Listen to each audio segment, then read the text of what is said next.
Que o meditar no meu coração e as palavras dos meus lábios sejam agradáveis a Ti, ao Senhor, rocha minha e Redentor meu. Amém. Hoje, como a reverenda deu spoiler, é 1º de março e é dia de aniversário da cidade do Rio de Janeiro. 461 anos.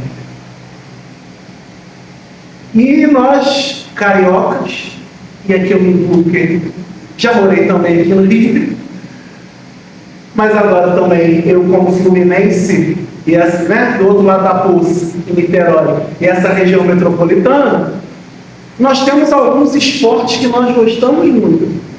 Normalmente nós gostamos de futebol, normalmente nós gostamos de carnaval, e normalmente tem um esporte que a gente esquece, mas que todo mundo gosta, é o quê? Reclamar. Se tivesse a categoria, o Campeonato Carioca seria o melhor do país, talvez. Que a gente gosta de reclamar das coisas, especialmente da cidade. E aqui, eu não estou dizendo para vocês que, não, está tudo lindo, perfeito, não tem que falar de nada, não tem que reclamar nada. Está tudo perfeito. Não. Existem situações que a gente tem que reclamar mesmo. Porque a cidade maravilhosa, né? Qual o Rio de Janeiro é conhecido, muitas vezes a gente sabe que não é tão maravilhosa assim.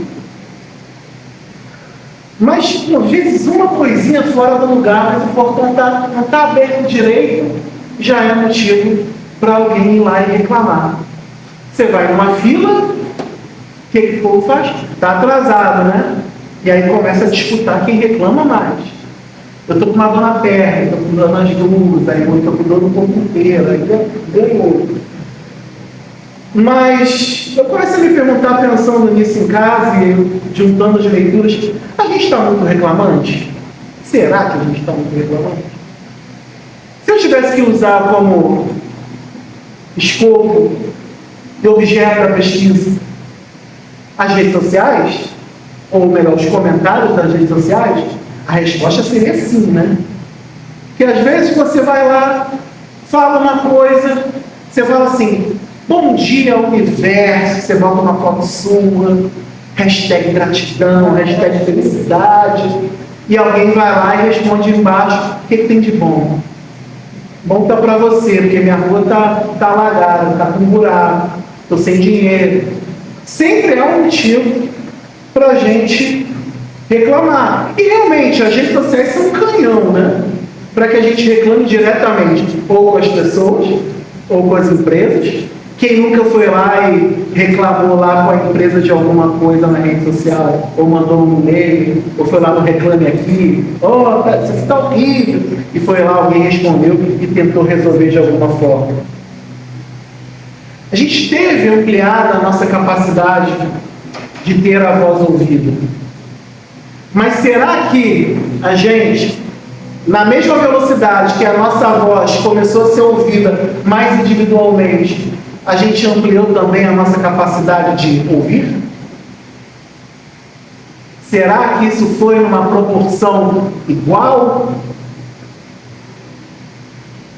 E será que a gente tem a sabedoria para saber quais vozes dentre as milhares, bilhares precisam ser ouvidas?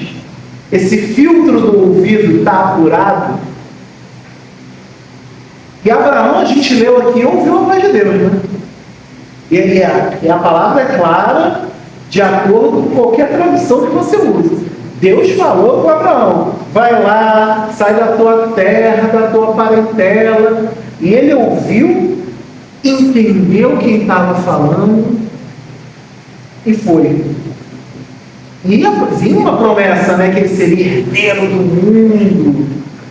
E ele acreditou. E foi. É até interessante porque até outros profetas ouvem e refletem antes de ir. Abraão ouviu e foi. E foi para Arã com 75 anos. Isso eu acho interessante. 75 é a época da vida que a pessoa, ela não quer sair da terra dela nem da parentela dela. Ela quer aposentar todo mês bater lá a aposentadoria na conta dela, sair daqui, o máximo que ela faz, ela sai daqui de Sulacap e vai até no Rio pegar o ônibus dela para pegar uma praia na região de lá. E ele com 75 anos falou assim: eu vou ouvir a voz de Deus e vou, sem pensar muito. E ele sai de uma zona de conforto que eu fico chocado. E não é fácil sair da zona de conforto, gente. Não é fácil sair da zona de conforto. E aí a fé que move, que faz ele sair da zona de conforto, é a mesma que faz ele e a gente entender que a leitura do Salmo diz hoje.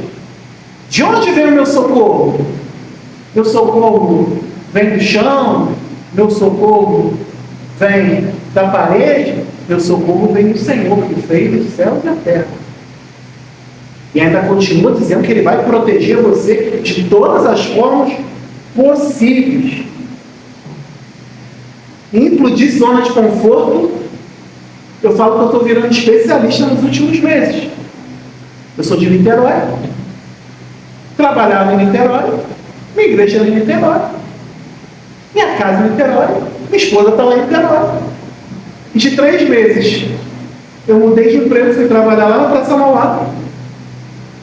E o bispo falou: você não vai ficar aqui em Niterói, você vai lá ajudar a reverenda Josi lá em Jabuticaba. Ou seja, a zona de conforto foi implodida. Mas isso é maravilhoso. No começo a gente, por quê? Por que eu estou indo para lá? Por que eu estou indo para o centro do Rio? Por que eu estou indo para Jardim Sulacap? É pela fé que a gente faz, a gente vem. E a gente sai de casa. E a gente acorda, e está nublado, e chove, e abre o sol, e fecha de novo. E é essa mesma fé que move a gente diariamente, que a gente faz no dia a dia, ver Cristo resplandecer nas coisas. E aqui o termo teológico, né? Transfigurar. As vestes, o ser de Cristo ficou alvo, claro, iluminado. E aí Pedro, Tiago e João vendo aquilo, e aí eles olham, aí tem Moisés e tem Elias. Moisés, para muitos, representando a lei, e Elias representando a profecia. A lei e a profecia que aqueles homens, aquelas mulheres seguiam cegamente, apontam, conversam e se curvam diante daquele Deus que se transfigura na frente deles. E Pedro, talvez como a maioria de nós, ficou maravilhado. Caramba, Deus no poder e em glória está aqui. Tem Moisés, tem Eli. Vamos fazer 3 tendas aqui? Parece até, não sei se vocês já fizeram acampamento, né? Você chega num lugar, está tudo descampado, você está escolhendo. Aqui o terreno está mais duro, aqui o terreno está mais molhado. Não, aqui está ótimo, vamos sentar aqui. Ele falou: Senhor, é bom estarmos aqui. Não é bom a gente estar aqui? A gente chega domingo de manhã, a gente conversa com as pessoas, a gente senta, ouve a palavra, canta, conversa, interage, ora. É bom estarmos aqui. Vamos fazer 3 tendas? E logo Pedro o quê? Cortado por uma voz que vem do alto, dizendo o quê? Que a reverenda leu: este é o meu filho muito amado, a quem eu pus o meu agrado, escutai. Em tradução: ó, Pedro, eu não vou ficar aqui não, mas é esse aí que vocês estão procurando, ouve ele que vocês vão saber para onde vocês têm que ir. E é muito bom quando a gente acha essa voz para dizer o caminho que a gente tem que seguir. Quantas vezes a gente não se sente perdido no caminho, perdido nos dias, perdido nas situações, e ouvir as milhares de vozes gera na gente uma batalha espiritual, gente, pesada, forte, porque é uma voz querendo gritar mais que a outra, é uma pessoa querendo dizer mais que a outra. É quase como se a gente estivesse numa Uruguaiana espiritual. Você vai no camelódromo? Aqui, você não sabe para onde você vai. Quem já não passou por isso? Meu Deus, o que eu faço? Aí começa todo mundo a dar opinião. Aí você tem 15 opiniões diferentes. Para onde que eu vou?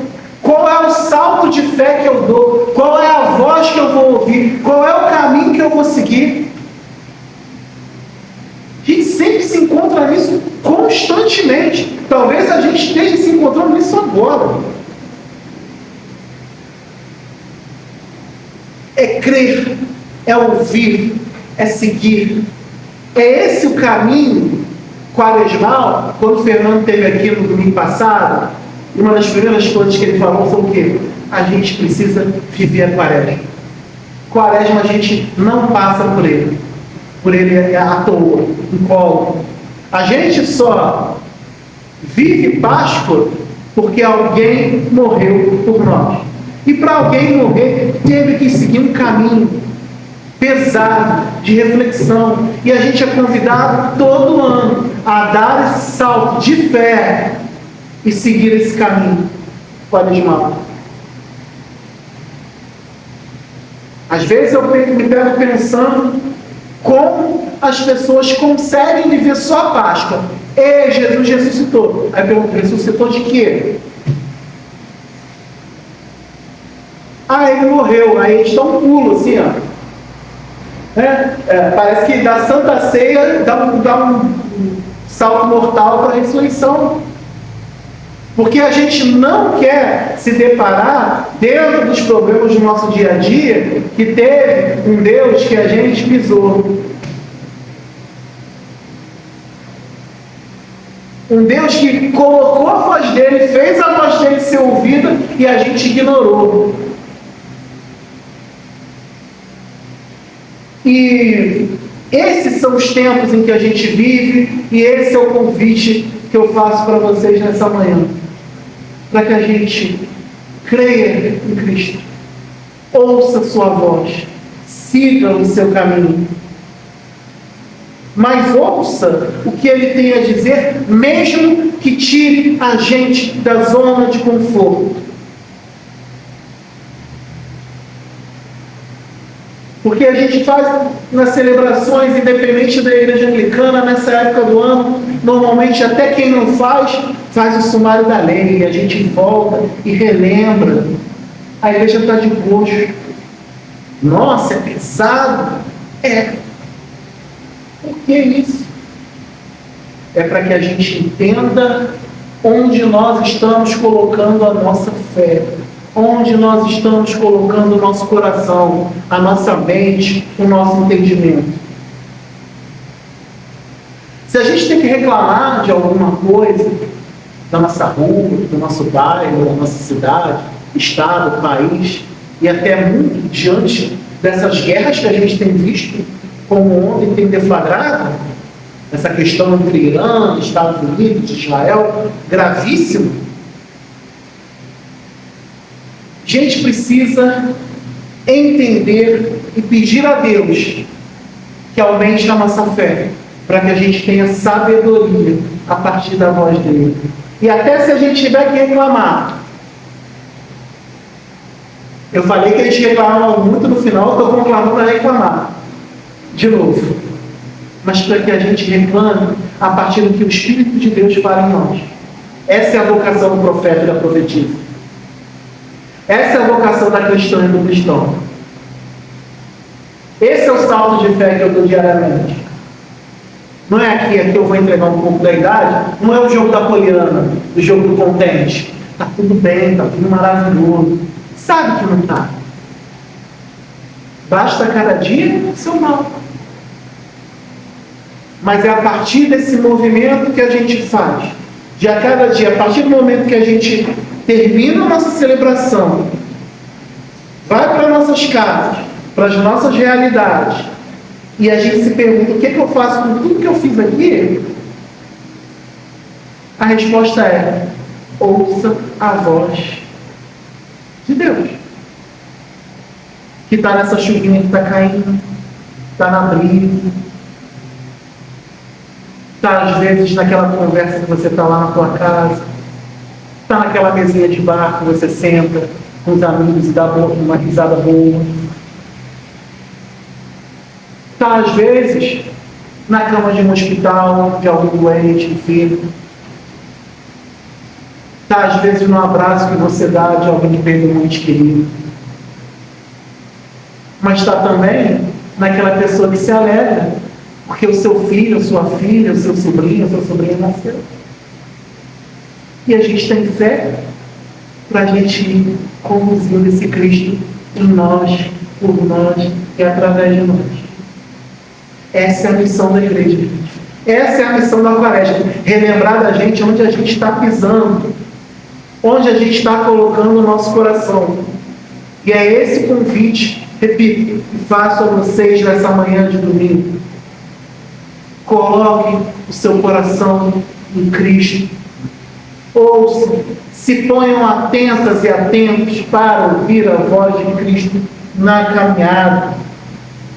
Que o Evangelho continue a ensinar a gente todas as realidades. E que a gente saia daqui num passo que a gente vai daqui a algumas semanas rememorar, relembrar o martírio de Jesus. Mas porque nós temos fé, a gente sabe que no terceiro dia Ele vai ressuscitar. Que Deus abençoe a gente na caminhada. Amém.